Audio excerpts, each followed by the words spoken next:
आज हम जिस टॉपिक पर चर्चा करने जा रहे हैं, जनजातियों में जीवन साथी या विवाह साथी के तरीके।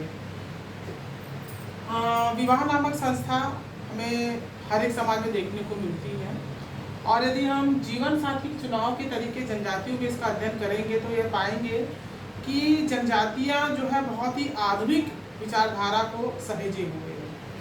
यदि हम मोटे तौर पर देखें तो इसमें 8 प्रकार के जो है जीवन साथी चुनाव के तरीके हमको देखने को मिलते हैं। सबसे पहले है इसमें परिवीक्षा विवाह, दूसरा है इसमें हरण विवाह, तीसरा है इसमें परीक्षा विवाह, चौथा है क्रय विवाह, पांचवा है सेवा विवाह, छठा है इसमें विनिमय विवाह, अगला है इसमें सहमति या सहपलायन विवाह, और आठवां और आखिरी है हठ विवाह। मोटे तौर पर ये 8 प्रकार के जो है विवाह पद्धति जीवन साथी के चुनाव की जनजातियों में पाए जाते हैं। अब हम इसमें एक एक का थोड़ा सा जो है वो गहनता से अध्ययन करेंगे। तो सबसे पहले हम देखते हैं परिवीक्षा विवाह।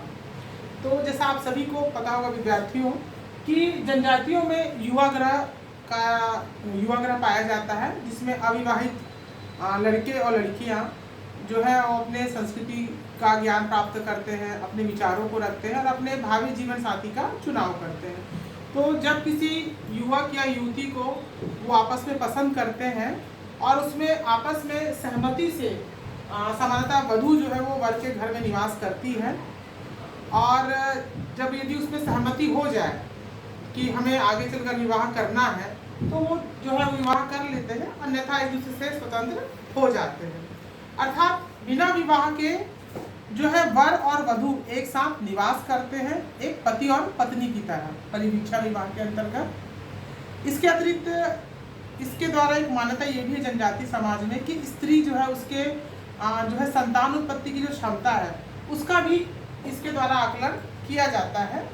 इस कारण यह पद्धति जनजातियों में पाई जाती है।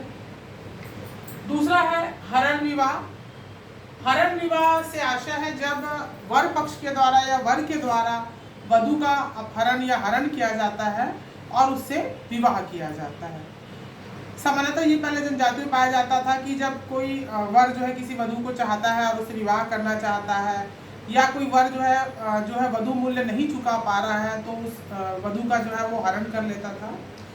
सामान्यतः ये 2 प्रकार के मिलते हैं, वास्तविक हरण विवाह और अभिनयात्मक हरण विवाह। और इस सभी जनजातियों पाया जाता है संथाल, नागा, भील, खरिया, मुंडा, बिरहोर। गोंड जनजातियों में इसे पोसी उथुर विवाह भी कहा जाता है और इसे ऊपर टीपी विवाह भी कहा जाता है। परंतु कुछ जनजातियों में ऐसा रहता है कि इसमें कन्या की भी सहमति रहती है और उसकी सहमति से ही वर के द्वारा जो है कन्या का हरण किया जाता है, बाद में परिवार वालों की सहमति से उनका विवाह करा दिया जाता है। अगला जो है काफी रोचक विवाह देखने को मिलता है परीक्षा विवाह। जनजातियों में परीक्षा, नाम से पता चल रहा है इसमें परीक्षा की ली जाती है। तो वधू के द्वारा जो है वर उसका वर पक्ष की या वधू पक्ष के द्वारा वर की जो है एक परीक्षा ली जाती है कि वो भावी भविष्य में जो है जो कन्या के माता पिता का ये मानना रहता है कि भावी भविष्य में वो उनकी पुत्री का किस प्रकार उनके साथ जीवन यापन होगा, कैसे उनके सामाजिक आर्थिक दायित्वों का निर्वहन करेगा। तो इसके लिए जो है वो जैसे नागा जनजातियों में ये है कि वो देखते हैं वो किस प्रकार के शिकार कर सकता है, आखेटक में वो किस प्रकार का दक्ष है, और उसके आधार पर जो है वो अपने दामाद का वो चयन करते हैं। और इसमें बहुत ही रोचक जो है होली के समय भील जनजातियों में पाया जाता है, जिसे कहा जाता है गोल गधेड़ो विवाह। गुजरात की जनजाति भील जनजाति, इसमें जो है ताड़ या नारियल के वृक्ष में ऊपर में गुड़ या नारियल बांधा जाता है और जो वर होता है लड़का उसके द्वारा उसको चढ़ के निकालना रहता है, सबसे टॉप पे बंधा रहता है वो।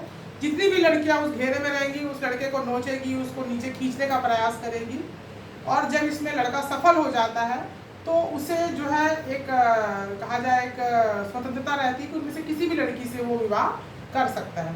ये एक प्रकार के जो है लड़के के शौर्य का, उसकी दक्षता का और भावी जीवन में वो किस प्रकार एक अच्छा सुयोग्य वर साबित होगा उसका एक प्रकार की परीक्षा है। अगला हम देखते हैं क्रय विवाह। जैसा कि आप सभी जानते हैं कि जनजातियों में वधू मूल्य का चलन है, जिसके तहत वर पक्ष के द्वारा वधू पक्ष को जो है कुछ बहुमूल्य वस्तुएं या पशु या अन्य कोई वस्तु, जैसे कुछ जनजातियों में कंबल देने या कुछ धनराशि देने का प्रावधान है, ये दिया जाता है। बहुत सारे विद्वानों का यह मानना है कि वधू मूल्य जो है वो एक प्रकार का जो है जो वधू के परिवार में उस कन्या की आने से जो सदस्यता की क्षति हुई है उसकी एक प्रकार की भरपाई है। कुछ का क्या मानना है कि एक प्रकार का ये सामाजिक सांस्कृतिक आदान प्रदान का प्रतीक है। इसके कारण जो है वधू मूल्य का चलन देखने को मिलता है। सभी जनजातियों में हम देखते हैं कि गोंड, हो, संथाल, उरांव, कुकी, भील। अगला हम देखते हैं सेवा विवाह। नाम से पता चल रहा है सेवा। जब किसी कारणवश जो वर पक्ष है वो वधू मूल्य नहीं चुका पाता तो वो वधू के घर पर ही जाकर अपने भाभी जो सास ससुर है उनकी सेवा करेगा और उनकी जो दैनिक कार्य, मान लीजिए उनकी कृषि कार्य है, शिकार करने का कार्य है, उसमें उनको जो है वो सहायता करेगा और उनको सहमति करके फिर उसकी कन्या से विवाह करेगा। इसे जो है गोंड जनजाति में लमसेना विवाह, बैगा जनजाति में लमनाई विवाह और अन्य जनजाति बिरहोर, खस, टोडा, बहुत सारी जनजातियों में इसका चलन देखने को मिलता है। अगला है आपका विनिमय विवाह। विनिमय विवाह के अंतर्गत ये है कि इसे हम ममेरे फुफेरे भाई बहन विवाह भी कहते हैं और छत्तीसगढ़ में गोंड जनजातियों में से दूध लौटावा विवाह कहा जाता है। इस विवाह में सामान्यतः एक भाई बहन जो है वो दूसरे भाई बहन से विवाह करते हैं और वधू मूल्य सामान्यतः नहीं चुकाया जाता है। ठीक है, वधू मूल्य की जो समस्या है उसका एक कहा जाए उसका समाधान भी है और कहीं ना कहीं विनिमय विवाह के द्वारा जो सामाजिक संबंध होते हैं दो परिवार के मध्य, उसको भी कहीं ना कहीं ज़्यादा प्रगाढ़ता मिलती है। ये सभी जनजातियों में पाया जाता है छत्तीसगढ़ की। अगला है आपका सहमति या सहपलायन विवाह, जिसमें वर और वधू जब वो एक दूसरे को अपने जीवन साथी के रूप में अपना चयन कर चुके होते हैं तो अपनी सहमति से वो पलायन कर जाते हैं। यदि किसी कारणवश वर या वधू पक्ष के जो माता पिता जो है वो सहमति ना हो तो वो विवाह कर लेते हैं और कुछ समय पश्चात वापस लौट आते हैं और उनके माता पिता की सहमति से उनका विवाह करा दिया जाता है। हो जनजाति में इसे राजी खुशी विवाह कहा जाता है। अगला और अंतिम है आपका हठ विवाह। हठ विवाह को हम सेवा विवाह का ही जस्ट उल्टा कह सकते हैं। इसमें कन्या या वधू जो है वो वर पक्ष के घर में जाके रहती है, उसके जो भाई भविष्य के जो सास ससुर हैं या जो वर के माता पिता उनकी सेवा करेगी। कई बार जो वर के माता पिता उनके द्वारा उस कन्या का अपमान भी किया जाता है पर उसको सहती है। सामान्यतः इसलिए है कि जो वर है और उसकी भी सहमति रहती है, उस कन्या से वो विवाह करना चाहता है। और जैसे इसे उरांव जनजाति में इसे निर्गोलक कहा जाता है, बैगा और कमार में पेटपुर कहा जाता है, हो में इसे अनादर विवाह कहा जाता है, कोरवा जनजाति में इसे ढूकू कहा जाता है। तो हमने जीवन साथी के चुनाव के तरीके हमने देखा जनजातियों में लगभग ये मोटे तौर पर 8 प्रकार के हैं। और देखिए इसमें हम जब अध्ययन करते हैं तो ये पाते हैं कि जनजातियों की जो विचारधारा है वो कितनी आधुनिक है और इसमें यदि मान लीजिए विवाह में किसी प्रकार की कोई समस्या है तो किस प्रकार से उसका समाधान निकाला जा सकता है, ये स्पष्ट रूप से प्रतीत होता है। Thank you.